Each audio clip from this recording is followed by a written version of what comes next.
Le Seigneur est le seul maître des temps et des circonstances.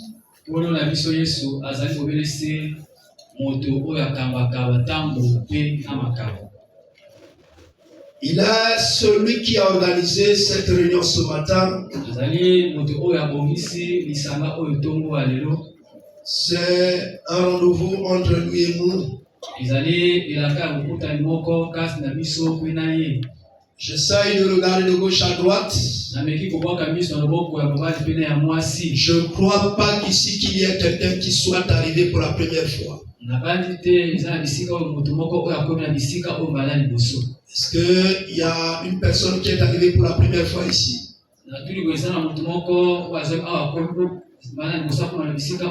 Parce que les bien-aimés que je vois maintenant sont ceux qui sont habitués à arriver. Que Dieu bénisse votre présence. Amen. Qu'il vous accorde ce que vous attendez de lui. Amen. Depuis ce matin, dans ma pensée, j'entends quelque chose qui est en train de me dire. Ligne de prière. Je crois que sûrement au terme de ce message, nous allons organiser un moment d'imposition de main. Amen. Amen. Bien-aimés, nous bénissons Dieu pour sa grâce qui a voulu encore que toi et moi nous soyons comptés parmi les vivants.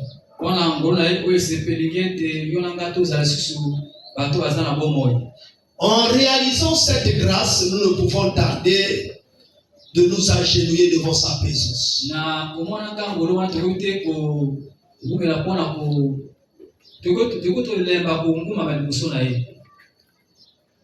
Voilà pourquoi ce matin nous sommes là. Nous sommes là pour d'abord l'adorer. Nous sommes là pour témoigner de son amour. Nous sommes là aussi pour l'écouter lui. Parce qu'à chaque jour, il nous révèle sa volonté. Et nous devons avoir l'occasion de toujours l'écouter. Et pour s'y soumettre. C'est à ce moment-là que nous bénéficions de son accompagnement. Ça ne peut pas être autrement. Beaucoup de personnes se plaignent toujours. Oh, moi j'ai tel problème. Telle situation. Je ne trouve pas de secours. Comment voudrais-tu avoir le secours si tu ne demeures pas sous l'ombre de l'Éternel? Le secours de l'Éternel est sous son ombre. Il est le grand arbre qui donne la vie. Il faut que tu sois placé sous son ombre pour bénéficier de cela. Est-ce que vous le croyez? Amen. Mes amis, frères et sœurs, nous sommes aujourd'hui le dimanche 21 juin.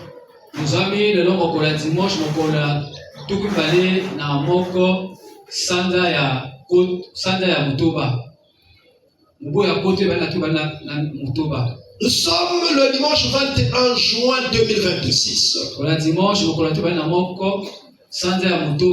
Vous savez, c'est pas tout le monde qui, pendant le 31 décembre dans les églises, avait déclaré que nous sommes dans la traversée, on est déjà allé de l'autre côté, qui sont arrivés le jour d'aujourd'hui.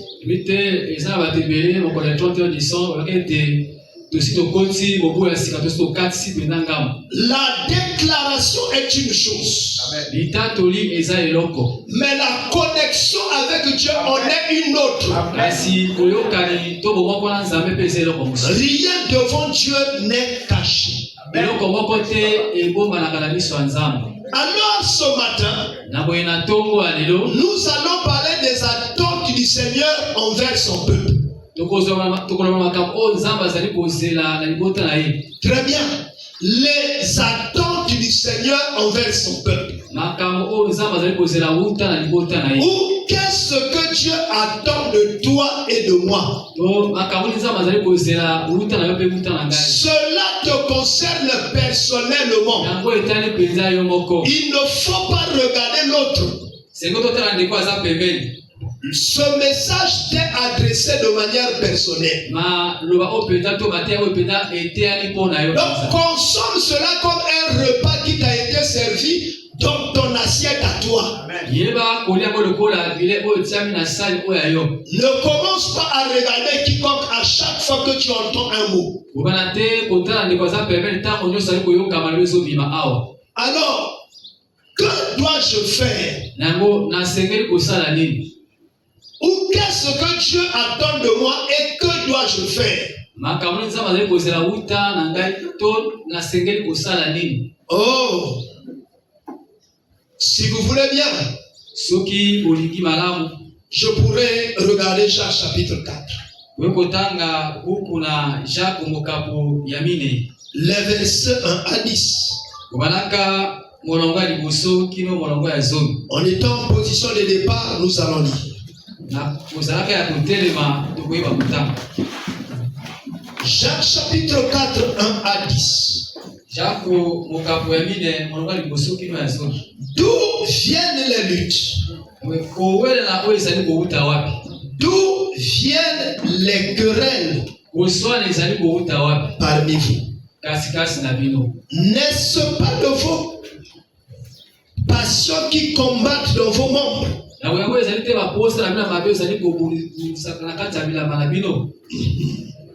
Vous convoitez et vous ne possédez pas.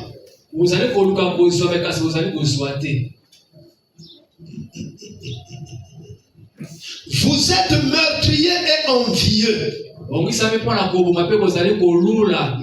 Et vous ne pouvez pas obtenir.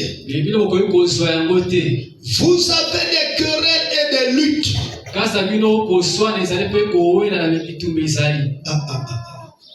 Et vous ne possédez pas. Parce que vous ne demandez pas. Vous demandez. Et vous ne recevez pas. Parce que vous demandez mal. Dans le but de satisfaire vos passions. Adultère que vous êtes. Ne savez-vous pas que l'amour du monde est inimitié contre Dieu? Celui donc qui veut être ami du monde seront ennemis de Dieu. Croyez-vous que l'Écriture parle en vain? C'est avec jalousie que Dieu chérit l'esprit qu'il a fait habiter en nous. Il accorde au contraire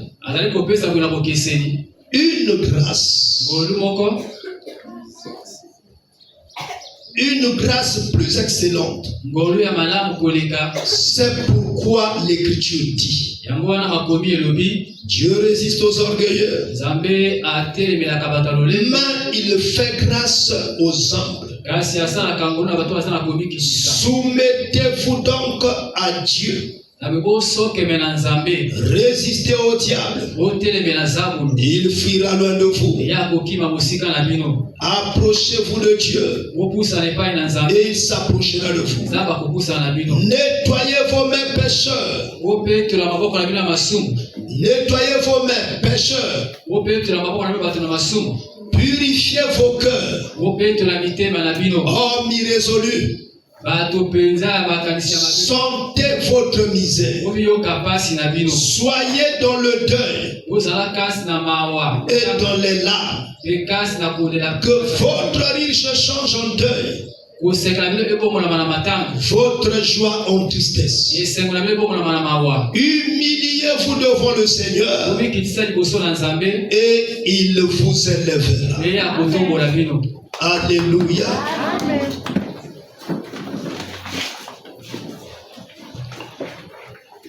Mes amis, frères et sœurs, bien-aimés à qui nous partageons la foi au Seigneur Jésus,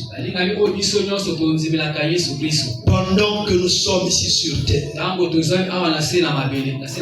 il y a des choses que nous voulons voir dans nos vies.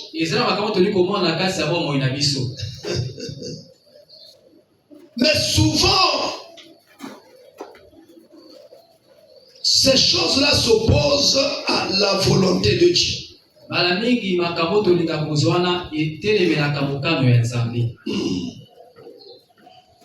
Nous voulons qu'un certain nombre se produisent en nous.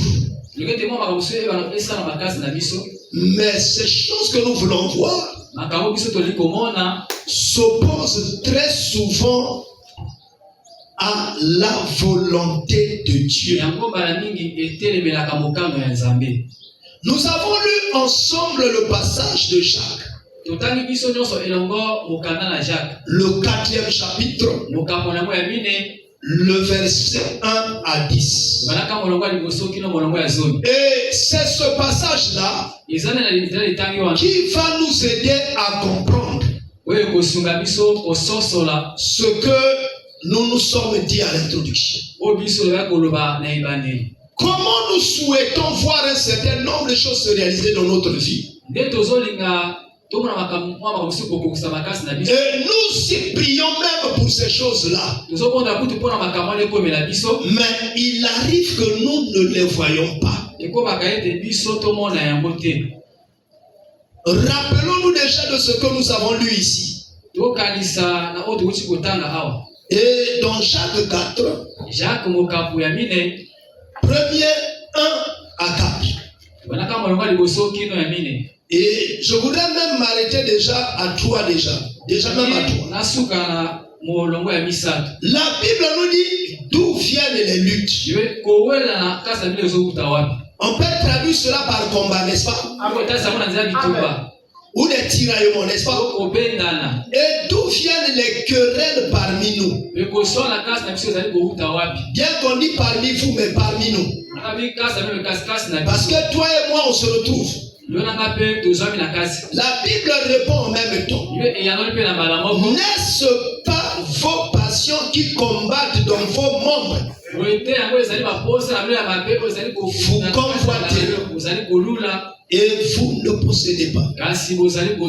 Vous êtes meurtrier et envieux et vous ne possédez pas. Et vous ne pouvez pas obtenir. Vous avez des querelles et des luttes.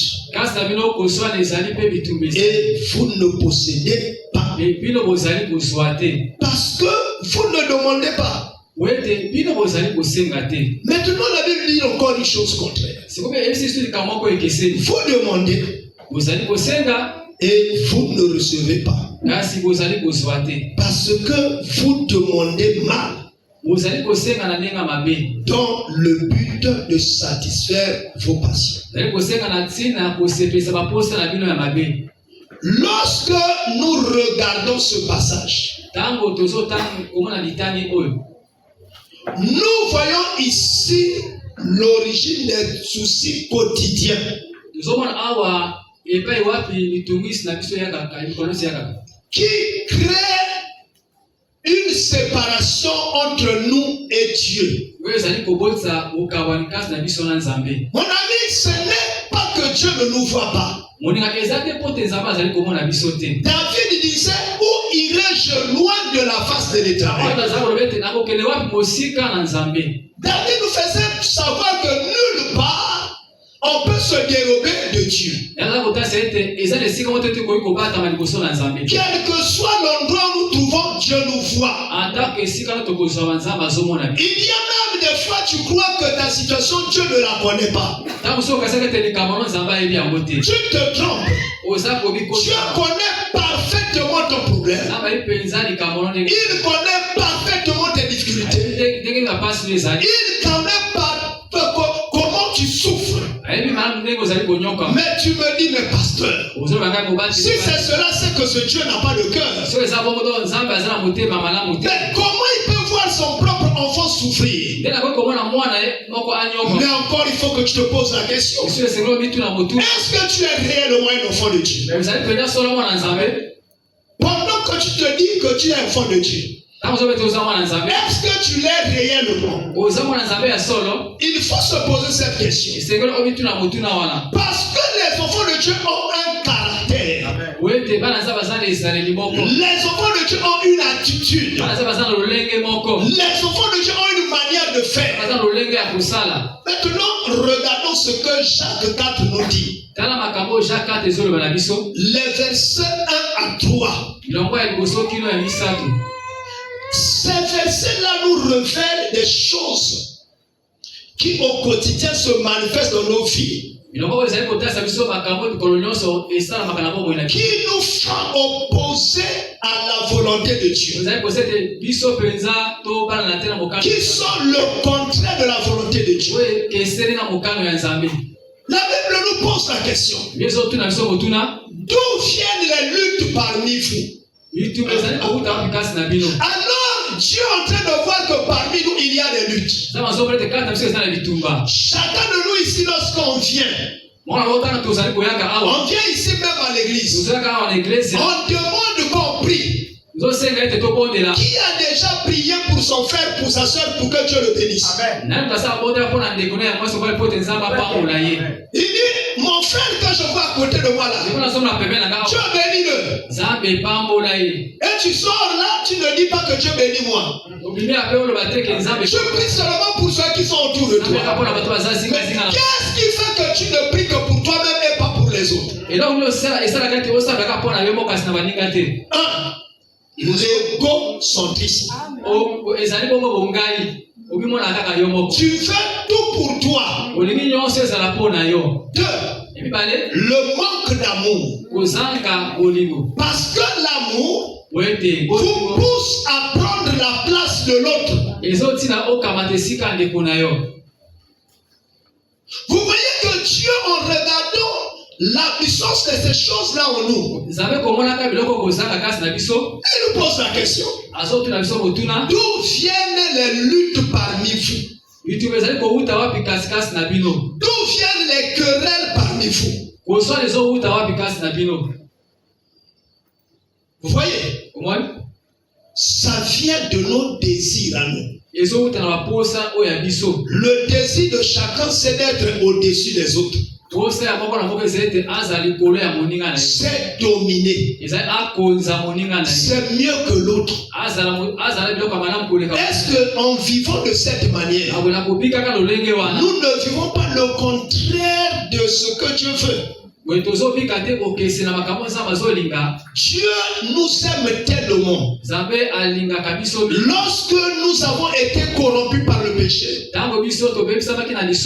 a continué à se soucier de nous. Il a tout mis en œuvre pour nous restaurer. Il a épousé une chair humaine. Il est passé par une femme. Il a épousé les faiblesses d'un homme. Et ces faiblesses-là ont fait qu'il puisse avoir même faim. Il mangeait chez Joseph et Marie. Il était leur Dieu, mais il mangeait chez eux. Il a pris les faiblesses d'être guidé par les hommes. Il n'était pas libre de lui-même. Voilà pourquoi même Jésus, à l'âge de 12 ans, revenant de Jérusalem, pendant qu'il revenait pour revenir à Nazareth, lui il est reparti dans la maison de son père. Parce qu'un enfant de Dieu a toujours la joie de se retrouver dans la maison du Père. Je ne peux pas te dérober dans la maison du Père. Parce que l'amour de la maison du Père te consomme, te consume. Ça te ronge. C'est-à-dire venir à l'église pour toi, ce n'est pas une obligation. Mais c'est une joie. Ne pas venir pour toi, c'est une maladie. C'est un dérangement. Ça te fait peiner. C'est-à-dire manquer un seul jour et ne pas être dans la maison de Dieu. Je disais que manquer un seul jour et ne pas être dans la maison de Dieu, ça te met un peu en difficulté. Ça te tracasse. Ça te dérange. Et Jésus, malgré qu'il s'est retrouvé dans le foyer de Joseph et de Marie, une fois qu'il a été dans la maison de son père, il devait repartir à Nazareth. Mais lui, il a fait demi-tour. Il est revenu dans la maison du Seigneur. Et là-bas, il a commencé à converser avec les scribes et les pharisiens. Et les pharisiens étaient étonnés de l'écouter qu'à l'âge de 12 ans, un enfant parlait comme lui. Il n'a jamais été enseigné par un rabbin. Il parlait mieux qu'un rabbin, avec une puissance particulière. Alors Marie et Joseph se tourmentaient. Où est parti l'enfant?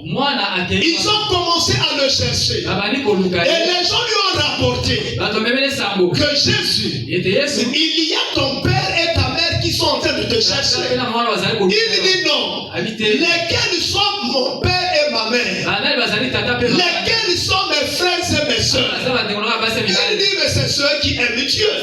C'est ceux-là mes frères et mes soeurs. Vous voyez, il ne se préoccupait pas de la compagnie de son frère, de son père et de sa mère, ni de ses soeurs. Il se préoccupait de la maison de Dieu. Jésus ne s'est jamais un jour posé la question: où dormirai-je? Je mangerai quoi? Il ne s'est jamais posé un jour cette question. Il a dit, même les renards ont des tanières, mais le Fils de l'homme n'a pas là où reposer la tête.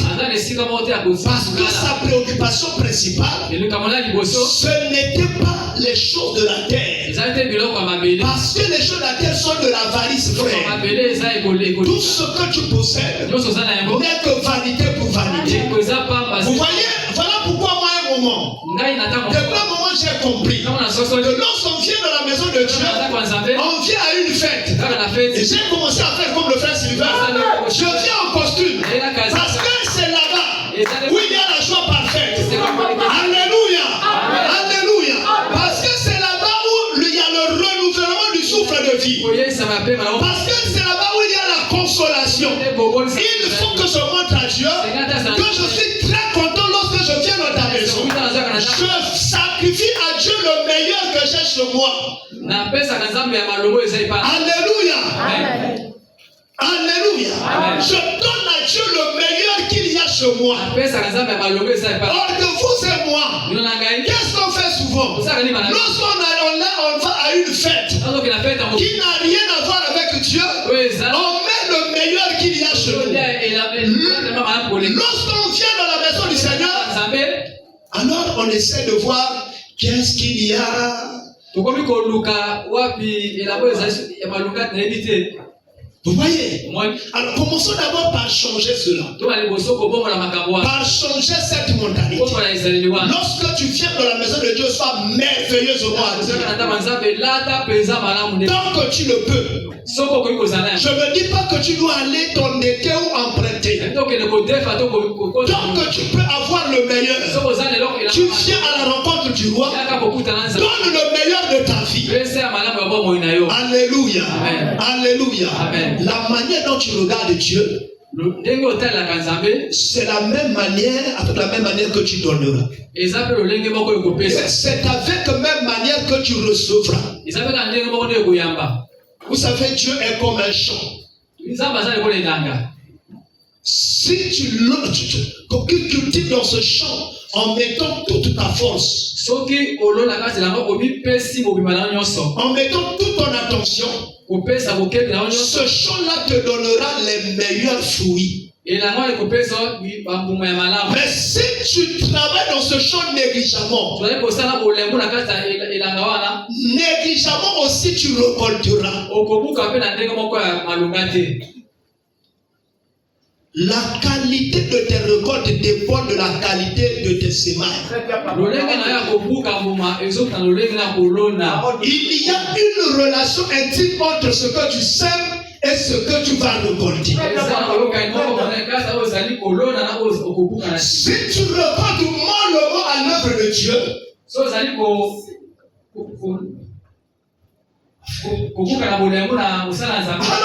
ah oui, je voulais dire que si tu sèmes mollement à l'œuvre de Dieu, tu récolteras des semaines déjà détruites. Comment je dirais ça? Des semailles de moindre qualité.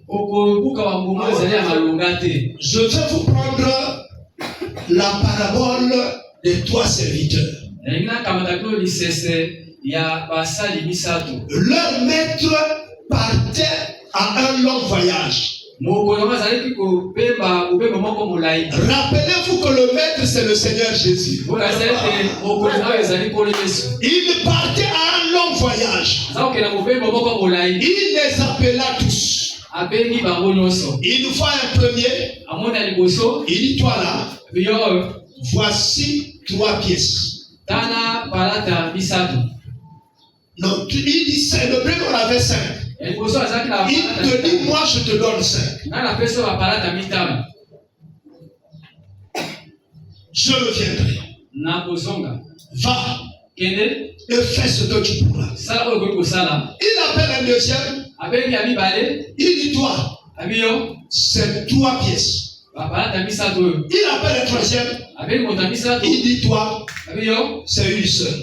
Il dit parti. Et lui, il est parti au voyage. Il est resté là-bas longtemps. D'ailleurs, il ne savait pas si le maître devait revenir. Et un jour brusquement, il est revenu. Et il les a fait tous chercher. Il dit, rendez compte de ce que je vous ai donné. Le premier arrive. Il dit, maître, j'en avais reçu 5. J'ai travaillé.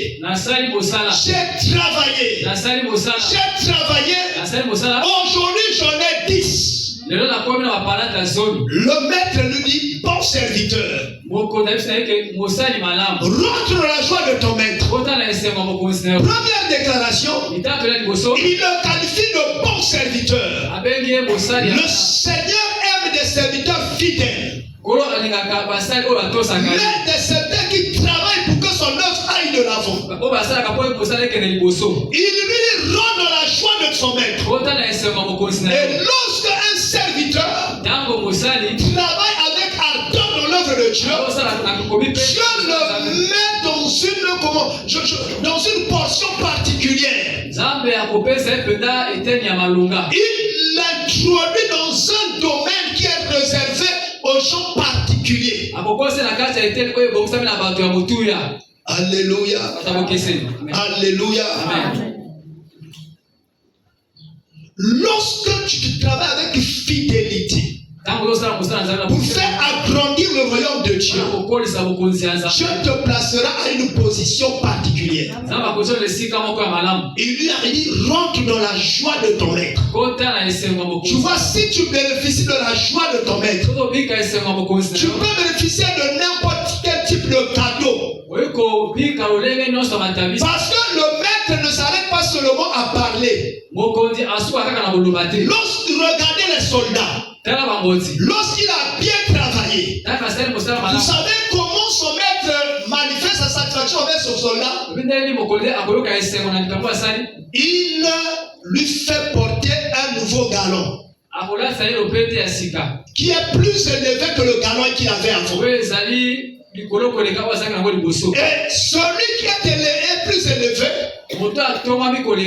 recevra plus de respect, plus de considération. Mon ami, dans l'œuvre de Dieu, le seul miracle, c'est d'abord d'utiliser à bon escient ce que Dieu a mis à ta disposition. Alors posons-nous la question. Qu'est-ce que nous faisons de notre temps? Pendant que Dieu nous a dit allez partout le monde, il nous a pas dit de rester à un endroit donné, d'aller. Est-ce que nous sommes déjà allés un jour? Alléluia. Amen. Souvent les gens se posent la question, je ne vois pas la puissance de Dieu. Est-ce que tu es déjà allé pour voir la puissance? Parce que la puissance de Dieu n'accompagne que ceux qui obéissent à l'ordre de partir. Si Élie restait seulement chez lui, il n'aurait jamais vu la puissance de Dieu. Si Élisée ne s'était pas rendu chez la dame de Sarepta, il n'aurait pas manifesté la puissance. Mon ami, il faut y aller. Jacob était parti. Moi, je vous disais que tant que Jacob restait dans la maison de son père et de sa mère, il était toujours faible. Il était toujours incapable. Voilà pourquoi il était toujours attaché à sa mère. Parce que sa mère recevait le repas de son père. Dès qu'elle préparait pour son père, comme elle aimait beaucoup Jacob, elle coupait un morceau pour Jacob. Voilà pourquoi Jacob était toujours un paresseux, un languissant. C'était Esaü qui sortait pour aller chercher le gibier. Jacob restait toujours dans la cuisine. Alléluia. Amen. Tant que tu ne sors pas, tu n'auras rien. Ne perdez pas votre temps. Tu restes là languissant, tu ne fais rien. Il va te bénir à partir de quoi? De quelle manière? En passant par quoi? Vous voyez? Il fallait qu'il ait un incident pour que Jacob soit sorti de la maison. Et lorsqu'il partait sur le chemin, il n'était pas content. Il regrettait toujours la maison de son père. Mais comme là-bas, il y avait déjà un ours, son frère Esaü, si jamais il revenait là-bas, il devait le tuer. Il a dit, je vais seulement. Et c'est lorsqu'il est parti, arrivé au milieu des cris des panthères, au milieu du cri des loups, au milieu des sifflements des serpents qui symbolisent la difficulté. Mon ami, tant que tu ne rencontres pas la difficulté, tu ne grandiras pas. Alléluia. Amen. Tant que tout sera facile pour toi, tu resteras toujours petit. On ne grandit qu'à partir de la difficulté. Et Jacob se retrouvant seul au milieu de la plaine. Et pour la première fois, la nuit lui est tombée seul dans la plaine. Il n'a pas pu faire autrement que trouver un moyen pour se reposer. Or, pour se reposer, il faut trouver d'abord Christ. Parce que c'est lui le repos. C'est comme ça Jacob a regardé autour de lui. Ne va pas chercher Jésus loin. Jésus n'est pas dans les églises. Jésus n'est pas dans les religions. Jésus est autour de toi. Il est permanemment autour de toi. Jacob a regardé autour de lui. Il a trouvé la pierre juste à côté. Cette pierre-là, c'était Jésus. Jésus s'appelle la pierre vivante. Jésus s'appelle la pierre du milieu du temple.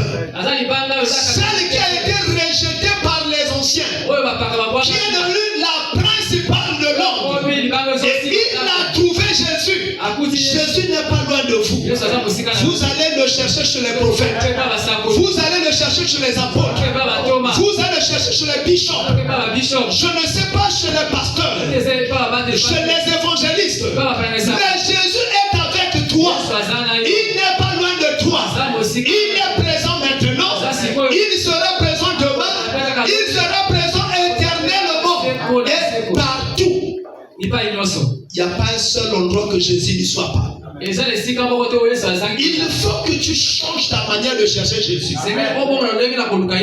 Reviens en toi-même. Et dès que Jacob a cherché la pierre, il a trouvé la pierre. Il a reposé sa tête dessus. La tête est le centre de la vie.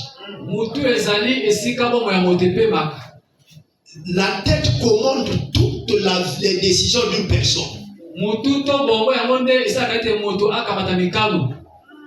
La tête, c'est le centre de la vie. C'est ce qui commande toutes choses. Avant d'avancer, tu dois regarder où se trouvent les yeux. Sur la tête.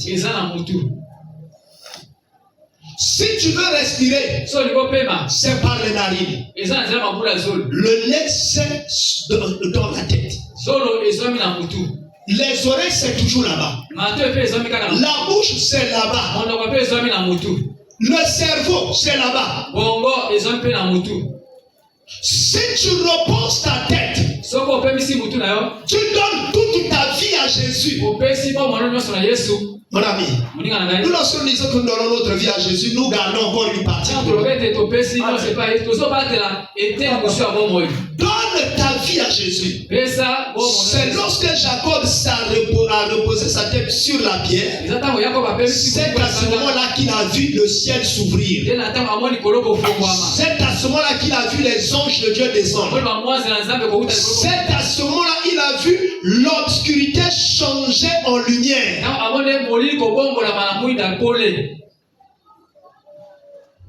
Est-ce que quelqu'un est en train de percevoir quelque chose? Amen. Jésus a le pouvoir de résoudre tout ce qui te met en difficulté. Ne cherche pas à gauche, ne cherche pas à droite. Regarde à Jésus. Donne ta vie à Jésus. Sacrifie tes heures pour Jésus.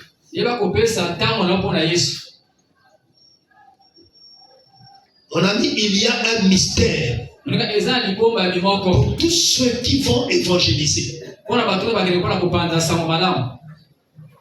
Pendant que tu gardes les âmes pour le Seigneur, le Seigneur te bénit de plus en plus.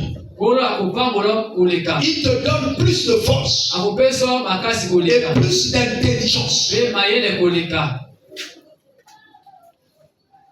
Mon ami, Dieu nous appelle. Maintenant, ce n'était pas loin notre sujet. D'où viennent les luttes parmi nous? D'où viennent les querelles parmi nous? Ces choses qu'on appelle lutte et querelles, ce sont des intérêts égoïstes. Mon ami, si on n'avait pas des intérêts égoïstes, on se disputerait jamais. Vous voyez deux frères nés de même parents en train de se quereller. Vous savez pour qu'est-ce qui parfois les oppose? Chacun a parfois son foyer. Il a sa femme, il a ses enfants, il a son travail. Parfois, la seule chose qui les oppose, c'est la considération que l'un et l'autre a de la famille. On appelle ça le pouvoir. Parce que chacun ne veut pas être dominé par l'autre. Et tous veulent dominer. Et comme tous veulent être à ce niveau-là, le combat commence. Et la famille se divise. Ça, vous êtes dans une famille. Maintenant, lorsque nous sommes dans une église, voyez vous-même comment les églises se séparent aujourd'hui. Comment les églises se séparent aujourd'hui. Je suivais un homme de Dieu. Il rassemble à peu près plus de 25 000 personnes par jour.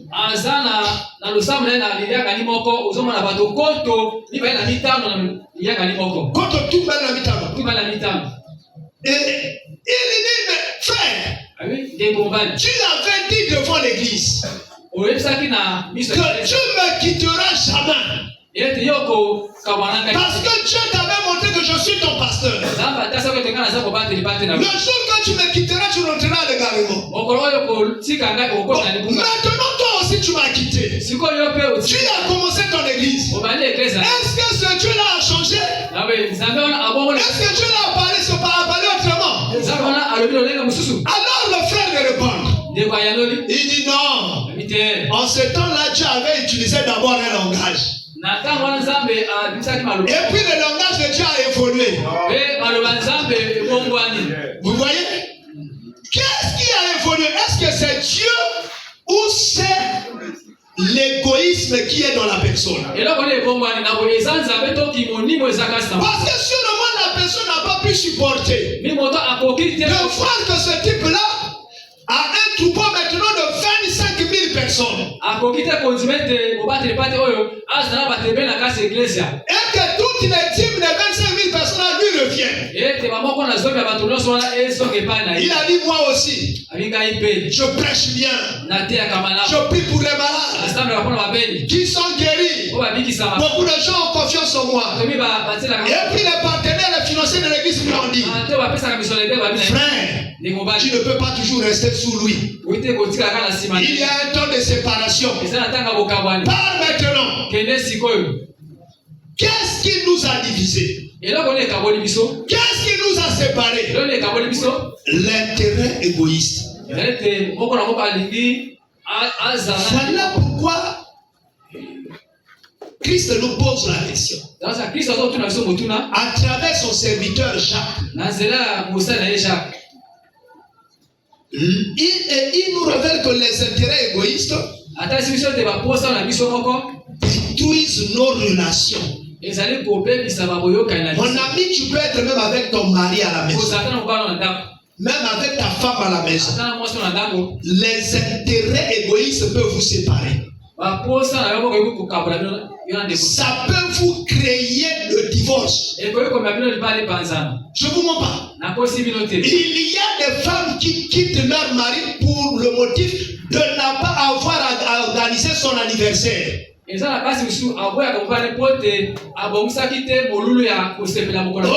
un nouveau pan qui est sorti. Tout le monde en porte, mais moi, je n'en porte pas. Et ça commence à créer des soucis. Pareil aussi pour les maris.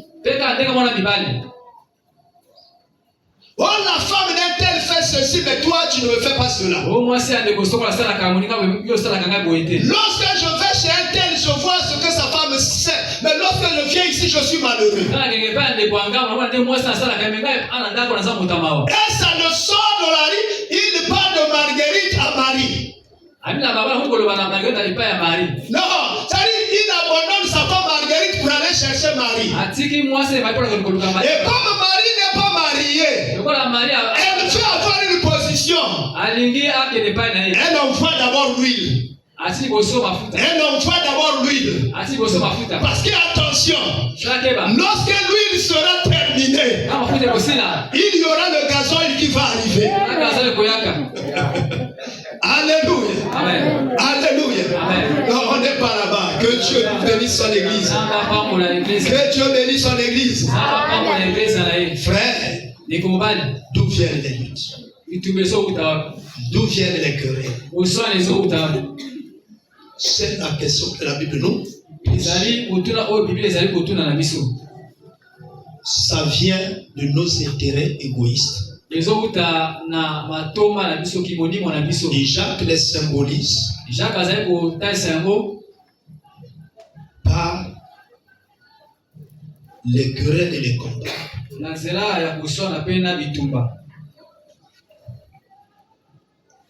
Et cela, c'est des choses qu'il faudra que nous considérons comme au-dessus des autres.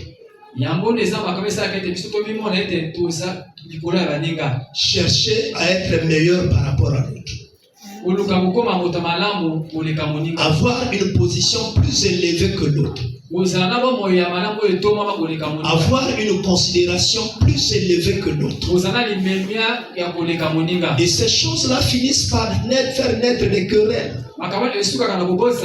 Et ça finit par engendrer des divisions. Et ça finit par créer des désaccords. Et ça finit par détruire l'unité. Ça finit par détruire la paix. Mon ami, ma soeur, mon frère, tel que tu es là, est-ce qu'il y a une chose que tu as remarqué ici au milieu de l'assemblée qui te met en difficulté par rapport aux autres, qui t'ont fait prendre une décision parfois de te retirer, de te mettre à part? S'il y a un conseil que je te donne ce matin, c'est de venir et qu'on en parle et qu'on mette fin à ces choses-là, parce que même ces choses-là empêchent que la gloire du Seigneur se manifeste au milieu de nous. Le Seigneur dit, là où deux ou trois sont assemblés en mon nom, je suis au milieu d'eux. Le Seigneur dit, s'ils s'accordent comme une seule personne et demandent quelque chose en mon nom, mon Père qui est dans le céleste leur accordera cela. Maintenant, s'il y a ces choses-là qui commencent à nous diviser, qui commencent à nous ranger, est-ce que même lorsque nous allons mettre ensemble, nous commencerons à prier? Est-ce que Dieu exaucera encore notre prière? C'est à cause de ça que nous échouons. C'est à cause de ça que nous avons des difficultés. C'est à cause de ça que nous ne progressons pas. Nous ne devons pas garder ces choses-là dans nos cœurs.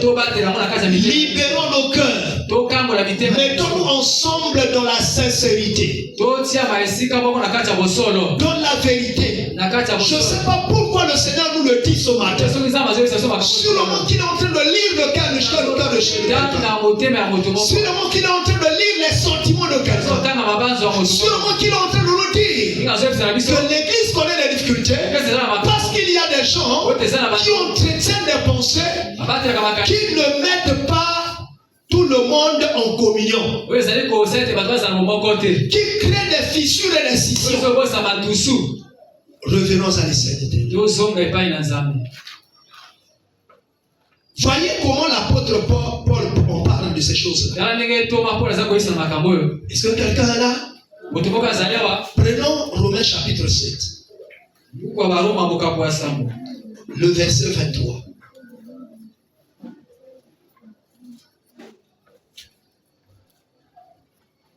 Romains chapitre 7. Le verset 23. Voici ce que Paul dit. Mais je vois dans mes membres une autre loi qui lutte contre la loi de mon entendement et qui me rend captif de la loi du péché qui est dans mes membres. Et à la fin il s'écrit, il dit, misérable que je suis, qui me délivrera du corps de cette mort? Paul était encore vivant. Il parlait, il respirait, il prêchait, mais il se disait, misérable que je suis, qui me délivrera du corps de cette... Comment il dit ça? Qui me délivrera du corps de cette mort? C'est-à-dire Paul, sentant en lui cette contradiction qu'on venait de relever, Ce combat qui le pousse à haïr les autres, à se diviser, à s'opposer avec les autres. Paul réalisait qu'il était perdu. Paul réalisait qu'il était mort. Parce que la Bible dit, l'âme qui pêche, c'est celle qui mourra. Alors si une âme vit dans le péché, mon ami, tu dis le péché, je ne haïs pas personne. Mais lorsque tu sens des difficultés que nous avons citées là dans ton corps, c'est que ton âme n'est plus vivante. Le Seigneur aime une âme sainte, une âme libre, une âme affranchie. Or que tu vis dans la prison du corps, de la chair, la prison du péché. La haine est un péché. Critiquer les gens est un péché. Mentir est un péché. Désobéir est un péché. Avoir de l'insoumission c'est un péché. Ces choses-là introduisent la mort spirituelle. Lorsque spirituellement tu es mort, tu ne peux pas recevoir une réponse spirituelle. Parce que la réponse spirituelle est réservée aux gens qui vivent spirituellement. C'est là où on va commencer à nous demander à se repentir. Faisons-nous notre examen personnel. Non,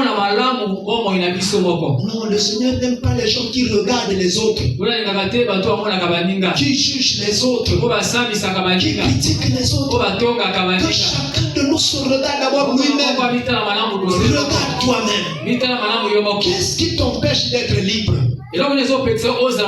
Imagine-toi que tu te promènes en chemin, tu vois Ambroise, ton cœur s'entrechoque. C'est que tu as un problème avec Ambroise. Réconciliez-vous. Comme ça, la prochaine fois que vous allez vous voir, tu n'auras pas la même blessure. Qu'est-ce qui te fait fuir telle ou telle autre personne? Lorsque vous n'avez pas de soucis entre vous, tu ne peux pas te dérober de la présence de ton frère ou de ta soeur. Au contraire, vous allez vous saluer avec joie. Vous allez vous embrasser. Qu'est-ce qui fait que vos chemins soient divergents? C'est qu'il y a une épine qui est en train de picoter l'un et l'autre, qui enlève votre joie. Réconcilions-nous. Confessons nos péchés les uns les autres.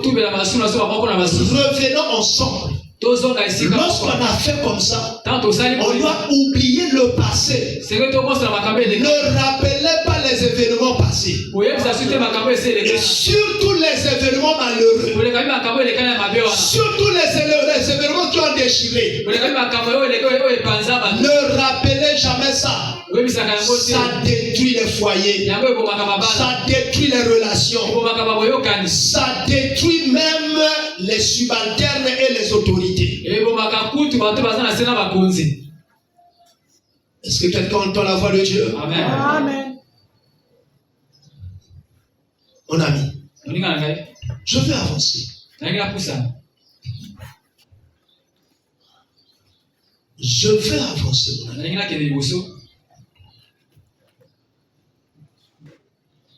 Si nous avons des blessures que nous entretenons, si nous avons des divisions au milieu de nous, que devons-nous faire? Plongeons-nous en prière. Si nous manquons de force pour nous réconcilier, demandons au Seigneur de nous donner l'énergie nécessaire pour que nous allions à la rencontre de l'autre. Si nous manquons la force de demander pardon, demandez au Seigneur de nous donner la force.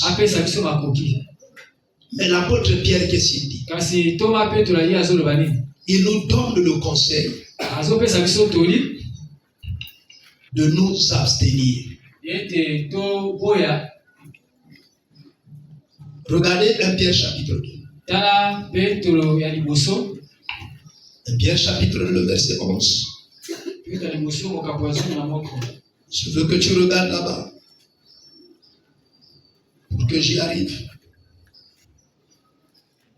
1 Pierre. Oui. Pierre, qu'est-ce que tu nous dis? Chapitre 2, le verset 11. Voici ce qu'il dit. Bien-aimés, je vous exhorte, comme étrangers et voyageurs sur la terre, à vous abstenir des convoitises. À vous abstenir des convoitises charnelles qui font la guerre à l'âme. Mon ami, ne donnons aucune occasion de convoiter. Convoiter, ça veut dire vouloir posséder ce qui ne t'appartient pas ou vouloir posséder ce qui appartient à l'autre. Moi aussi, il faut que j'aie comme lui. Cette vie de comparaison crée en nous des convoitises. La convoitise, c'est un sentiment qui fait allumer le feu à l'intérieur de nos cœurs. Et cette flamme-là qui va monter va finir par embraser toute notre pensée. Vous voyez comment un homme tombe dans l'impudicité avec une femme mariée. Il commence d'abord par contempler cette femme. Après, il va commencer à apprécier les parties qu'il trouve intéressantes. Et toi, il développe cela dans sa pensée. Et quand la pensée lui dit, démarre. Vas-y. Toi aussi tu es capable. Même si c'est la femme de quelqu'un. Toi aussi tu es capable. Alléluia. N'entraînons pas des pensées de convoitise. Dès qu'il y a une pensée comme ça qui naît en toi, repars au coin de ta chambre. Agenouille-toi. Dis Seigneur, pendant que je marchais, pendant que je causais avec mon voisin, lorsque j'ai vu sa femme, mon cœur a été déchiré. Oh Seigneur, ce n'est pas normal. Aide-moi Seigneur à ne plus entretenir une telle pensée. Pardonne-moi d'avoir eu cette faiblesse. Mon ami, n'entretenez jamais des petites choses qui peuvent grandir et puis détruire votre vie.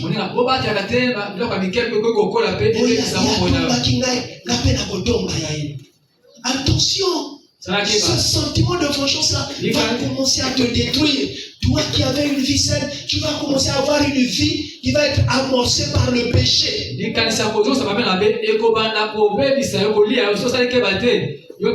N'enviez jamais quelqu'un qui fait le mal.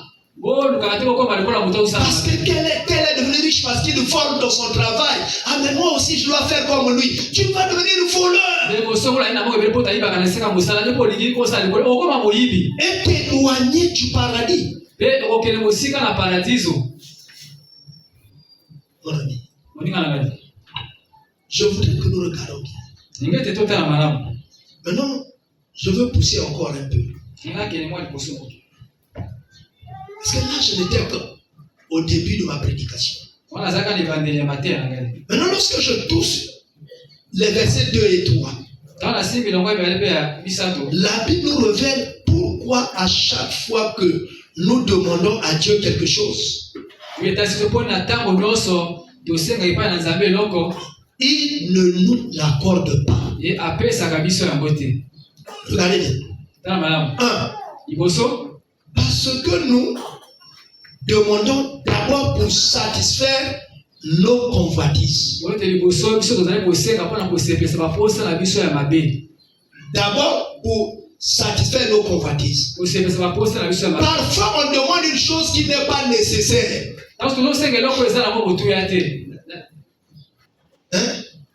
Parfois c'est pas nécessaire. C'est pas parfois des choses vitales. C'est-à-dire, même sans ça, tu peux vivre. Mais tu commences à convoiter cela. Est-ce que toi là, tu ne vis pas parce que tu n'es pas milliardaire? Tu vis normalement. Qu'est-ce que tu as convoité d'un milliardaire?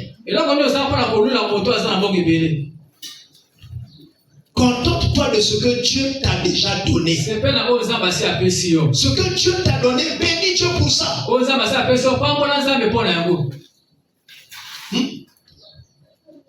Ne convoitez pas, parce que ce sont des choses qui font obstacle à nos prières.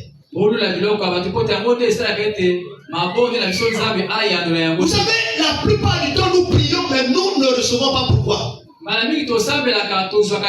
Nous mettons l'accent sur notre joie à nous. Mais nous ne regardons pas d'abord la joie de Dieu. La première chose, il faut que nous soyons d'abord agréables à Dieu. Nos prières devaient commencer par Dieu, fait que je sois agréable à toi. Mais souvent nos prières, même lorsque nous allons en montagne, Dieu donne-moi ceci, Dieu bénis-moi comme ça, Dieu fait de moi ceci, Dieu élève-moi comme ça, Dieu donne-moi la puissance. On demande la puissance pourquoi? Parce qu'on veut se faire un écho.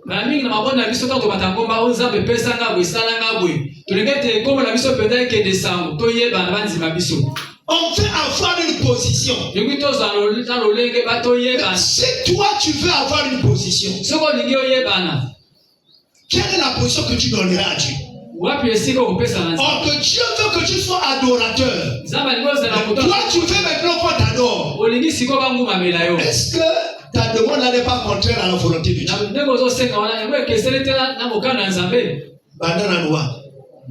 Tu vas comprendre. Prions dans la volonté de Dieu. Regardez un jour. Jésus était avec ses disciples. Et puis une femme est venue. La femme de Zébédée. Je crois que vous en avez déjà vu. La maman de Jean et de Jacques. Elle appelle le Seigneur Jésus. Ça, c'est une prière. Elle dit, Seigneur, l'autre jour, j'ai entendu, tu disais que tu seras au royaume des cieux. Mais moi, je voudrais que le jour où tu seras là-bas, mes deux fils qui sont avec toi, l'un soit à ta droite et l'autre à ta gauche. Regarde qu'ils sont un groupe de 12. 12 apôtres. Regardez la qualité de la prière de la maman des fils de Zébédée. Est-ce que cette prière-là pourrait être exaucée? Elle veut que ses fils à elle aient une position particulière auprès du Seigneur. Pas les 10 autres.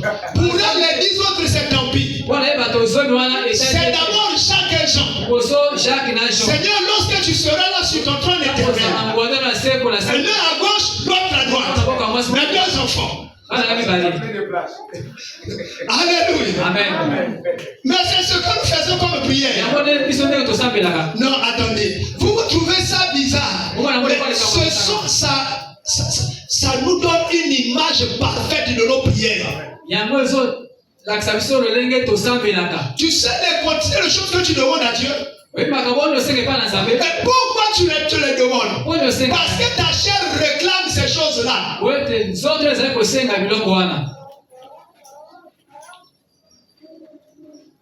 Si tu fais le commerce comme moi comme ça, tu t'agenouilles le matin. Tu dis, Seigneur, envoie-moi tous les clients du quartier. Envoie-moi tous les clients du quartier. Maintenant, les autres qui ont les boutiques dans le quartier, ils auront les clients où?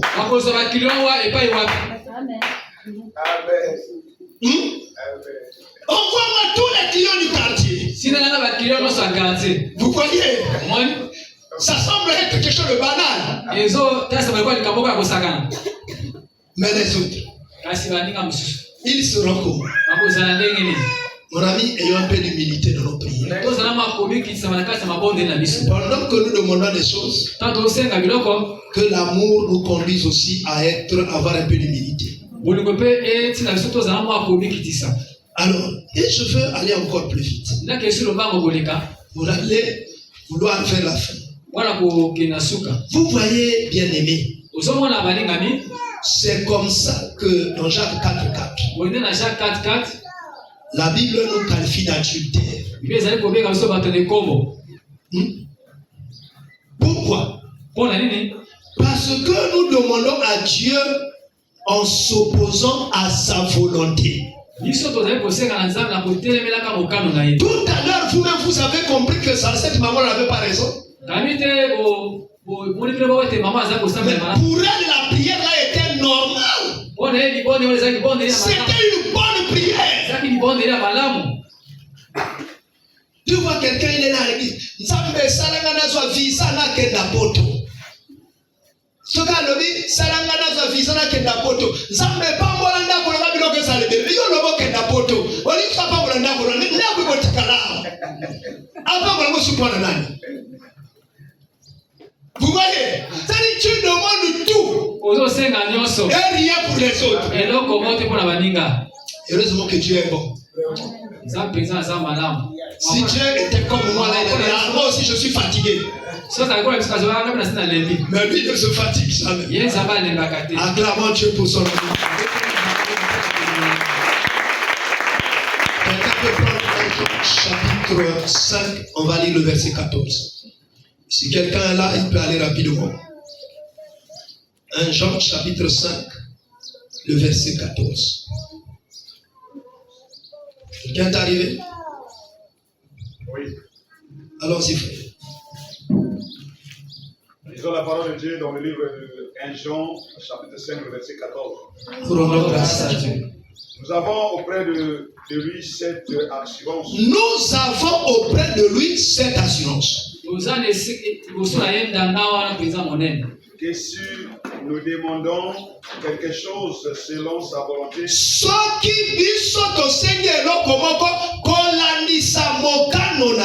il nous écoute. Il nous écoute. Non, frère, analysez seulement ce verset. Amen. Si nous demandons quelque chose selon sa volonté, il nous écoute. Écouter, ça veut dire qu'il nous exauce, il nous donne la chose que nous demandons. Maintenant, si nous ne demandons pas selon sa volonté, est-ce qu'il va nous écouter? C'est à toi de répondre.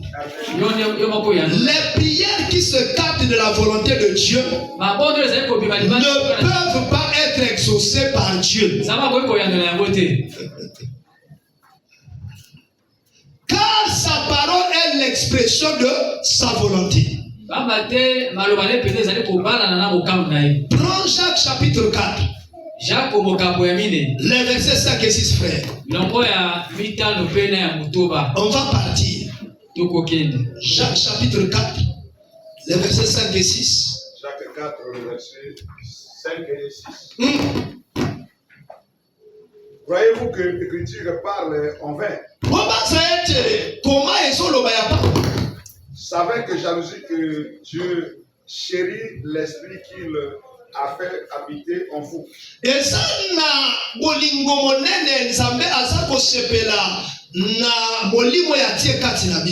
Il accorde au contraire une grâce plus excellente. C'est pourquoi l'Écriture dit: Dieu résiste aux orgueilleux, mais il fait grâce aux humbles. Vous écoutez ça?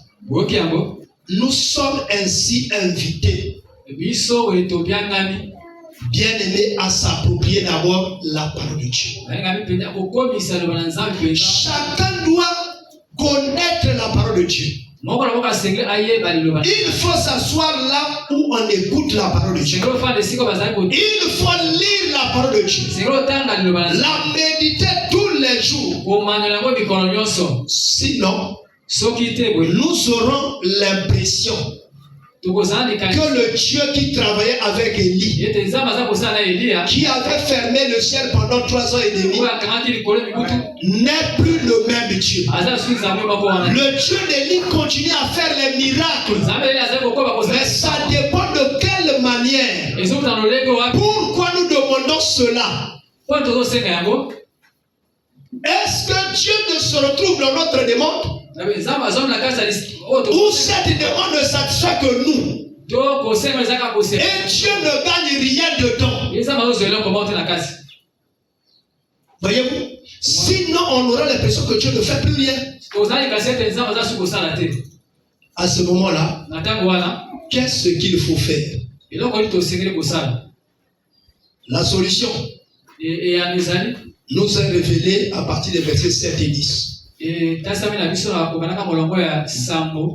choses à faire. Allons-y, Jacques 4, 7 et 10. Jacques 4, les versets 7 jusqu'à 10. À 10. Soumettez-vous donc à Dieu. Résistez au diable. Il fuira loin de vous. Approchez-vous de Dieu. Et il approchera de vous. Nettoyez vos mains. Pécheurs. Purifiez vos cœurs. Hommes irrésolus. Sentez votre misère. Soyez dans le deuil et dans les larmes. Que votre rire s'échange en deuil et votre joie en tristesse. Humiliez-vous devant le Seigneur et il vous élèvera. Voici le conseil de Dieu, c'est là la fin. Quelles sont les 3 choses principales que Dieu dit là-bas? Cherchez à découvrir sa volonté. Résistez à tout ce qui est contraire à sa volonté. Vous voyez sa volonté? Tout ce qui ne correspond pas à la volonté de Dieu, vous rejetez. Je vous donne une image simple. Si un enfant qui est à l'école veut passer d'une classe à une autre, il doit étudier ses leçons. 2. Il doit chercher à connaître le comportement de son enseignant. Parce que ces 2 choses-là permettront d'abord que l'enseignant puisse aimer l'enfant. Il dit l'enfant là est très intéressant. Cet enfant-là est obéissant. Et cet enfant-là se donne à mes leçons. Le jour où il donnera un devoir, même si cet enfant-là n'a pas totalement eu les points, il peut juste regarder. Il dit, si c'est lui là, j'ajouterai encore. Même là où c'est pas totalement correct, si ça méritait 3 points, il donne 3 points au lieu de 1. Simplement parce qu'avec cet enfant-là, ils ont une relation particulière. Je me rappelle bien, nous on avait un professeur de mathématiques. Une dame russe. En série industrielle. Et lorsque quelqu'un qui ne travaille pas bien en classe, elle appelle au tableau. Il dit, toi, viens prendre la craie. Il prend sa copie là. Il dit, premier exercice. Il dit, donne la solution. Si tu n'as pas la solution, il enlève moins 5. Deuxième exercice. Si tout le devoir, tu n'as rien donné au tableau là, il met 0. Maintenant, si tu travailles bien, tu fait mal même à la composition. Ou pendant le devoir, il te prend, il t'envoie travailler les herbes. Après, il rajoute ta note. Il dit, toi tu fais bien en classe, tu ne peux pas avoir une mauvaise note. Donc, pour elle, ça dépendait d'abord de comment tu es en classe. Ça ne dépendait pas seulement du devoir. Parce qu'elle dit que le devoir est une évaluation où tu peux dormir mal et avoir une mauvaise réponse. Mon ami, si nous nous soumettons à la volonté de Dieu, même si à des moments nous trébuchons, Dieu s'occupera de nous. 1 Jean 5,14 dit, nous avons auprès de lui cette assurance que si nous demandons quelque chose selon sa volonté, il nous écoute. Deuxième chose, faites ce qu'il a dit et lui il vous donnera ce que vous lui demandez. Jacques 4,6 vous dit, approchez-vous de lui, il s'approchera. Et la dernière chose, il demande à ce qu'on se sanctifie. Tu ne peux pas t'approcher de Dieu en restant dans le péché.